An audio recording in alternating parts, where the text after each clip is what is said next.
ಯಾಕೆ? ಯೋಗ್ಯತೆ ಬಗ್ಗೆ ಮಾತಾಡೋ ಯೋಗ್ಯತೆನೂ ಇಲ್ಲ. ನಮ್ಮ ಬದುಕ್ತಾ ಇರೋದೇ ನಾವು ಮರ್ಯಾದೆಗೋಸ್ಕರ. ತಾಯಿ, ನೀನು ಬದುಕ್ತಾ ಇರೋದು ಮರ್ಯಾದೆಗೋಸ್ಕರ ಆದ್ರೆ ತಾಯಿ, ನೀನು ಬದುಕ್ತಾ ಇರೋದು ಮರ್ಯಾದೆಗೋಸ್ಕರ ಆದ್ರೆ ನೀನು ಫಸ್ಟ್ ಆಪೋಸಿಟ್ ಅಲ್ಲಿ ಇರತಕ್ಕಂತ ಗಿಲ್ಲಿಗೆ ಮರ್ಯಾದೆಗಳನ್ನ ಕೊಡ್ಬೇಕು ತಾಯಿ. ನೀನು ನಿಂತ್ಕೊಳ್ಳಲು ಅಂತ ಆತನನ್ನ ಅಂತೀಯಲ್ಲ, ಆತ ನಿನ್ಗೆ ಏನಮ್ಮ ಮರ್ಯಾದೆ ಕಳೆಯುವಂತ ಕೆಲಸಗಳನ್ನ ಮಾಡ್ಬಿಟ್ಟ, ಮರ್ಯಾದೆ ಕಳೆಯುವಂತ ಮಾತುಗಳನ್ನ ಆಡ್ಬಿಟ್ಟ. ಏನಂದ್ಬಿಟ್ಟ? ಹೋಗಮ್ಮಮ್ಮೋ ಅಂತ ಅಂದ, ಅಮ್ಮೋ ಅಂತ ಅಂದ, ಅಮ್ಮ ಅಂತ ಅಂದ. ನೀನೇನ ಕೆಟ್ಟಾಗೆ ಏನು ಕೆಟ್ಟ ಪದಗಳನ್ನು ಉಪಯೋಗಿಸಿ ಲೌಡಿ ಗಿೌಡಿ ಆ ರೀತಿ ಕೆಟ್ಟ ಪದಗಳನ್ನ ಯೂಸ್ ಮಾಡಿಲ್ವಲ್ಲ, ಅಥವಾ ಮರ್ಯಾದೆ ಕಳೆಯುವಂತ ಅದ್ದುವನದ ಪದಗಳನ್ನ ಯೂಸ್ ಮಾಡಿಲ್ವಲ್ಲ ನಮ್ಮ ಗಿಲ್ಲಿ. ಅವನು ಅಂದಿದ್ದು ಹೋಗಮ್ಮಮ್ಮೋ ಅಂತ ಅಂದಿದ್ದು. ನಮ್ಮ ಮಂಡ್ಯ ಕಡೆ ಹಂಗಂದ್ರೆ ಅಮ್ಮ ಅಂತಲೇ ಅರ್ಥ, ಎಲ್ಲಾ ಕಡೆನೂ ಅಮ್ಮಮ್ಮೋ ಅಂದ್ರೆ ಅಮ್ಮ ಅಂತಲೇ ಅರ್ಥ. ಆಯ್ತಾ? ಇವತ್ತು ಇವನೇನೋ ಮಾಡ್ಬಿಟ್ಟ ಗಿಲ್ಲಿ, ಆಗ್ ಮಾಡ್ಬಿಟ್ಟ ಈಗ ಮಾಡ್ಬಿಟ್ಟ ಅಂತ ಏನು ಬಾಬಾ ಒಂದು ಕಡೆ ಧ್ರುವಂತ್ಗೆ ಹೇಳ್ಕೊತೀಯ, ಇನ್ನೊಂದ್ ಕಡೆ ಜಾನ್ವಿಯನ್ನ ಕೂಡ ಹಾಕೊಳ್ತೀಯ, ಇನ್ನೊಂದು ಕಡೆ ಇವನ್ ಯಾರೋ ಧನುಷ್ ಬರ್ತಾನೆ.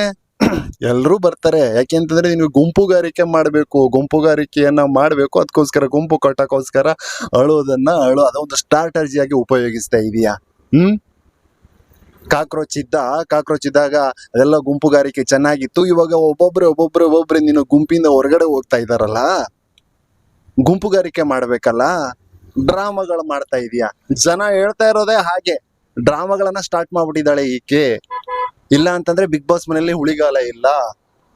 ಅಲ್ಲ, ನೀನು ಬಿಗ್ ಬಾಸ್ಗೆ ಹೋಗಿರೋದು ಆಲ್ಮೋಸ್ಟ್ ನೀವೇ ಹೇಳ್ಕೊಂಡಿರೋ ರೀತಿ ಅಶ್ವಿನಿ ಗೌಡ ಅವ್ರೆ ಅಲ್ಲಿ ಸ್ವಲ್ಪ ಚೆನ್ನಾಗಿ ಇನ್ನು ದೊಡ್ಡ ಮಟ್ಟದಲ್ಲಿ ನೇಮ್ ಅನ್ನ ಮಾಡ್ಕೊಂಡು ಒಂದು ಎಲೆಕ್ಷನ್ ನಿಂತ್ಕೊಂಡು MP ನೋ MLA ನೋ ಏನೋ ಒಂದು ಒಟ್ಟಿನಲ್ಲಿ ಅಧಿಕಾರವನ್ನ ಹಿಡಿಬೇಕು. ಅದಕ್ಕೋಸ್ಕರ ಹೋಗಿದ್ದೀರಿ, ಅದ್ರ ತಪ್ಪಲ್ಲ. ಆದ್ರೆ ನೀವು ಬಡವರ ಮಕ್ಕಳು ಮಾತ್ರ ನಿಮ್ಗೆ ಬೆಲೆ, ಗೌರವ, ಮರ್ಯಾದೆಗಳನ್ನ ಕೊಡ್ಬೇಕು ಅಂತ ಆಕ್ಷೇಪಣೆ ಮಾಡ್ತೀರಿ. ಆದ್ರೆ ನೀವುಗಳು ಯಾಕೆ ಕೊಡ್ತಾ ಇಲ್ಲ?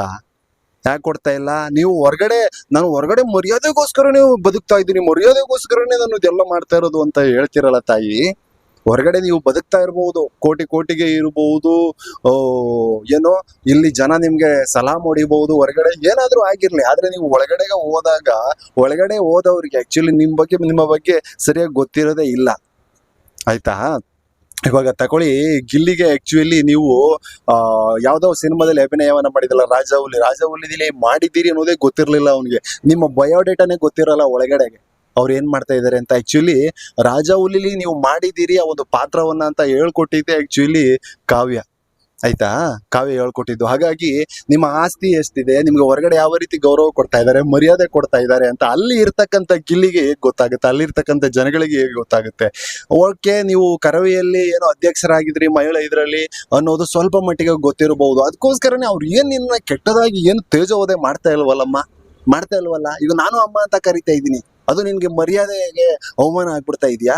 ನೀನು ಒಂದು ಊರಲ್ಲಿ ಒಬ್ಬ ಗೌಡ್ತಿಯಾಗಿ ಬದುಕ್ತಾ ಇದೀಯ ಅಂತಂದ್ರೆ ಅಮ್ಮಮ್ಮೋ ಅಂತಂದ್ರೆ ಅದ್ ಯಾವ ರೀತಿ ಮರ್ಯಾದೆ ಹೋಗುತ್ತೆ ಅಂತ ಹೇಳಿ ಅಶ್ವಿನಿ ಗೌಡ ಅವರೇ, ಅಥವಾ ಅಶ್ವಿನಿ ಗೌಡ ಅವ್ರಿಗೆ ಸಪೋರ್ಟ್ ಮಾಡ್ತಾ ಇರ್ತಕ್ಕಂಥ ಜನಗಳೇ, ಅಶ್ವಿನಿ ಗೌಡ ಅವ್ರಿಗೆ ಜೈ ಅಂತ ಇರ್ತಕ್ಕಂಥ ಜನಗಳೇ, ಅದ್ ಯಾವ ರೀತಿಯ ಮರ್ಯಾದೆ ಹೋಗುತ್ತೆ ಅನ್ನೋದನ್ನ ದಯವಿಟ್ಟು ಹೇಳಿ ನಮ್ಗೆ ತಿಳಿಸಿ. ಆಯ್ತಾ? ಇಲ್ಲಿ ಏನಾಗ್ಬಿಟ್ಟಿದೆ ಅಂತಂದ್ರೆ, ಹೇಗಾದ್ರೂ ಗೆಲ್ಬೇಕು, ಅಥವಾ ಗಿಲ್ಲಿಗೂ ಕೂಡ ಅದನ್ನ ಹೇಳ್ತೀರಾ, ಏನೋ ನೀನೊಬ್ಬ ಕಾಮಿಡಿ ನಟ ಅಂತ ಅನ್ಕೊಬಿಟ್ಮೇಲೆ ನೀವು ಏನ್ ಬೇಕಾದ್ರೂ ಮಾತಾಡ್ಬಿಡ್ಬಹುದಾ, ನೀನ್ ಹೇಗ್ ಬೇಕಾದ್ರೂ ಪ್ರತಿಕ್ರಿಯಿಸ್ಬಿಡ್ಬಹುದಾ, ಅಥವಾ ಏನ್ ಬೇಕಾದ್ರೂ ಹೇಳ್ಬಿಡ್ಬಹುದಾ ಅಂತ ಹೇಳ್ತಿರಲ್ಲ ತಾಯಿ. ಅವನು ಒಬ್ಬ ಕಾಮಿಡಿಯನ್ ಅಂತ ಎಷ್ಟರಲ್ಲಿ ಕಾಮಿಡಿ ಮಾಡ್ಬೇಕೋ ಅಷ್ಟರಲ್ಲೇ ಮಾಡ್ತಾ ಇದ್ದಾನೆ. ಆಯ್ತಾ? ಅವನೇನಾದ್ರೂ ಬೇರೆ ರೀತಿ ನಿಮ್ಮ ತೇಜೋವಧಿಯನ್ನ ಮಾಡಿ ನಿಮ್ಮನ್ನ ಸಿಕ್ಕಾಬಟ್ಟೆ ಹೀಯಾಳಿಸಿ ಇವತ್ತೇನಾದ್ರೂ ಒಂದು ಕಾಮಿಡಿಯನ್ನ ಮಾಡಿದ್ರೆ, ಆಯ್ತಾ, ನೀವು ಒಳಗಡೆ ಇರ್ತಕ್ಕಂಥವ್ರೆ ಇಷ್ಟರೊಳಗಡೆ ಆತನನ್ನ ಹೊರಗಡೆ ಕಳಿಸ್ಬಿಡ್ತಾ ಇದ್ರಿ. ಏನು ಯೋಚನೆ ಮಾಡ್ಬೇಕಾಗಿರ್ತಕ್ಕಂಥದ್ದು ನೀವು. ಇವತ್ತು ಆತನ ಸ್ಟ್ರಾಟಜಿ ಅದು, ಆತ ಕಾಮಿಡಿ ಮಾಡ್ತಾ ಇದ್ದಾನೆ, ಕಾಮಿಡಿ ಮಾಡ್ಕೊಂಡು ಇವಾಗ ದೊಡ್ಡ ಮಟ್ಟದಲ್ಲಿ ಆತ ಗುರುತಿಸ್ಕೊಳ್ತಾ ಇದ್ದಾನೆ, ಅದಾಗಿರ್ಬಹುದು. ಅಥವಾ ಆತ ಒಬ್ಬ ಏನು ಮಾಡಕ್ಕಾಗ್ತಾ ಇಲ್ವಲ್ಲ, ಅವನನ್ನ ಅಮ್ಮೋ ಅಂತ ಇದ್ದಾನೆ, ಅದನ್ನಾದ್ರೂ ಏಕವಚನದಲ್ಲಿ ಮಾತಾಡಿಸ್ತೇನೆ ಅಂತ ಹೊರಗಡೆ ಎಳಿಬೇಕು, ಬಟಾಬಯಲ್ ಮಾಡ್ಬೇಕು ಅಂತ ನೀವುಗಳು ಮಾಡ್ತಾ ಇರ್ತಕ್ಕಂಥ ಡ್ರಾಮಾಗಳಿದೆಯಲ್ವಾ, ಅದನ್ನ ನಿಜವಾಗ್ಲೂ ಜನ ನೋಡ್ತಾ ಇದ್ದಾರೆ ತಾಯಿ, ನೋಡ್ತಾ ಇದ್ದಾರೆ. ಹಾಗಾಗಿ ನೀವು ಇವಾಗ ಕೆಲವು ಜನ ನಿಮ್ಮನ್ನ ನೋಡ್ಬಿಟ್ಟು ಏನು ಹೊರಗಡೆಗೆ ಅಶ್ವಿನಿ ಗೌಡ ಅವ್ರಿಗೆ ಹಂಗಂದ್ಬಿಟ್ಟ, ಅಶ್ವಿನಿ ಗೌಡ ಅವ್ರಿಗೆ ಕೆಟ್ಟದಾಗಿ ನಿಂದನೆ ಮಾಡ್ಬಿಟ್ಟ, ಹಾಗೆ ಹೀಗೆ ಅಂತ ಏನು ಕೆಲವ್ರು ಜನ ಹೊರಗಡೆ ಪೋಸ್ಟ್ ಆಗ್ತಾ ಇದ್ದೀರಾ. ಆದ್ರೆ ನಿಜವಾಗ್ಲೂನು ಆ ಪೋಸ್ಟ್ ಕೆಳಗಡೆ ಕಮೆಂಟ್ ಬಂದಿದಾವಲ್ಲ, ಆ ಕಮೆಂಟ್ಗಳನ್ನ ಒಮ್ಮೆ ನೋಡಿ ಆಯ್ತಾ. ಗಿಲ್ಲಿಗೆ ಯಾವ ಮಟ್ಟಿಗಿನ ಸಪೋರ್ಟ್ ಇದೆ, ಅಶ್ವಿನಿ ಗೌಡ ಅವ್ರಿಗೆ ಜನ ಯಾವ ರೀತಿ ಥೂ ಚಿ ಅಂತ ಉಗಿತಾ ಇದಾರೆ ಅನ್ನೋದನ್ನ ಒಂದು ಸಾರಿ ನೋಡಿ ಆಯ್ತಾ. ಕಿಚ್ಚ ಸುದೀಪ್ ಅವರು ಹೇಳಿದ್ರು ಬಿಗ್ ಬಾಸ್ ನಲ್ಲಿ, ನೋಡಿ ನಿಮ್ಗೆ ಒಂದು ಬೇಕಾಗಿದೆ, ಆ ಕಡೆಯಿಂದ ಒಂದು ಬೇಕಾಗಿದೆ ಅಂತ ಅಂದ್ರೆ ಒಂದು ಮರ್ಯಾದೆ ಆಗಿರ್ಬಹುದು ಅಥವಾ ಏನೋ ಬೇಕಾಗಿದೆ ಅಂದ್ರೆ ಅದನ್ನ ನೀವು ಕೊಡೋದು ಕಲ್ತ್ಕೋಬೇಕು. ಕಿಚ್ಚ ಸುದೀಪ್ ಅವ್ರು ಆಕ್ಚುಲಿ ಮೊದ್ಲೇ ಹೇಳಿದ್ರು, ಆ ಪದ ಅರ್ತಿದ್ರೆ, ಆ ಪದ ಅರಿವಾಗಿದ್ರೆ ಈಕೆಗೆ ನಿಜವಾಗ್ಲೂ ಇವತ್ತು ಗಿಲ್ಲಿಗೆ ಆ ರೀತಿಯಾಗಿ ನೀನು ತಾನು ಅಂತೀಯ ಅಯ್ಯೋ ಅಂತ ಹೇಳ್ತಾನೆ ಇರ್ಲಿಲ್ಲ ಈ ಅಮ್ಮ ಆಯ್ತಾ. ನಿಜವಾಗ್ಲೂ ಅರ್ಥಕೊಂಡಿದ್ರೆ ಒಂದ್ ದೊಡ್ಡ ಮಟ್ಟದಲ್ಲಿ ಇವತ್ತು ಆ ರೀತಿಯ ಮಾತುಗಳನ್ನ ಆಡ್ತಿರ್ಲಿಲ್ಲ. ಕಿಚ್ಚ ಸುದೀಪ್ ಅವ್ರು ಹೇಳಿದ್ರು, ನೀವು ಮರ್ಯಾದೆ ಏನ್ ಕೊಡ್ತಿರೋ ಅದೇ ನಿಮ್ಗೆ ಆ ಕಡೆಯಿಂದ ಬರುತ್ತೆ ಅಂತ ಅಲ್ವಾ. ಇವತ್ತು ಆಕ್ಚುಲಿ ಆ ಒಂದು ಜಗಳ ಆಗಿರೋದು ಆಕ್ಚುಲಿ ಉಸ್ತುವಾರಿ ಬಿಗ್ ಬಾಸ್ ಗೊತ್ತಾಗಿದೆ ಇವಾಗೆಲ್ಲ. ಆಕ್ಚುಲಿ TRP ಇರ್ತಕ್ಕಂಥದ್ದೇ ಗಿಲ್ಲಿದು, ಅದ್ ಬಿಟ್ರೆ ಅಶ್ವಿನಿ ಗೌಡ ಈ ರೀತಿ ಅವ್ರದ್ದು. ಹಂಗಾಗಿ ಕಲರ್ಸ್ ಕನ್ನಡ ನಂಬರ್ 1 ಸ್ಥಾನಕ್ಕೆ ಬರ್ತಾ ಇದೆ. ಇದನ್ನ ಮುಂದುವರಿಸಬೇಕು ಅಂದ್ಬಿಟ್ಟು ಆಕ್ಚುಲಿ ಗಿಲ್ಲಿಗೆ ಮತ್ತೆ ಅಶ್ವಿನಿ ಗೌಡ ಅವರಿಗೆ ಉಸ್ತುವಾರಿಯನ್ನ ಕೊಡ್ತಾರೆ. ಆದ್ರೆ ಉಸ್ತುವಾರಿಯನ್ನ ಕೊಟ್ಟಾಗ ತಪ್ಪುಗಳನ್ನ ತಿದ್ದಬೇಕಲ್ವಾ. ಇಲ್ಲೇನ್ ಮಾಡ್ತಾರೆ, ಅವರವರ ಪರ ಯಾರಿರ್ತಾರೋ ಅವರಿಗೆ ಒಲವನ್ನ ತೋರಿಸೋದು, ಅವರ ಆಪೋಸಿಟ್ ಯಾರಿಗೆ ಇರ್ತಾರೋ ಅವರನ್ನ ಇದು ಸರಿಯಾಗಿ ಮಾಡ್ತಾ ಇಲ್ಲ ಅಂತಕ್ಕಂಥದ್ದು, ಇದೆಲ್ಲವೂ ಕೂಡ ಹಿಂದೆಯಿಂದ ನಡೆದಿತ್ತು, ಇವಾಗಲೂ ಕೂಡ ಅದೇ ನಡೀತಾ ಇದೆ. ಅದಕ್ಕೆ ಆಕ್ಚುಲಿ ಅಶ್ವಿನಿ ಗೌಡ ನೀನು ಉಸ್ತುವಾರಿಯನ್ನ ಸರಿಯಾಗಿ ನಿಭಾಯಿಸು ಅಂತ ಆಕೆ ಹೇಳಿದ್ರೆ ಈತ ನೀನ್ ನಿಭಾಯಿಸಮ್ಮ ಅಂತ ಈಕೆಗೆ ಹೇಳ್ತಾನೆ. ಅಂದ್ರೆ ಆತ ಒಂದು ಪ್ರಾಂತ್ಯದಿಂದ ಬಂದಿದ್ದಾನೆ ಅಂದಾಗ ಅವನ ಒಂದು ಲ್ಯಾಂಗ್ವೇಜು ಅಲ್ಲಿ ನಾವೆಲ್ಲ ಅಮ್ಮ ಅಂತಲೇ ಕಳಿಯೋದು. ನಾನು ಕೂಡ ಮಳವಳ್ಳಿ ಕಡೆಯವನೇ.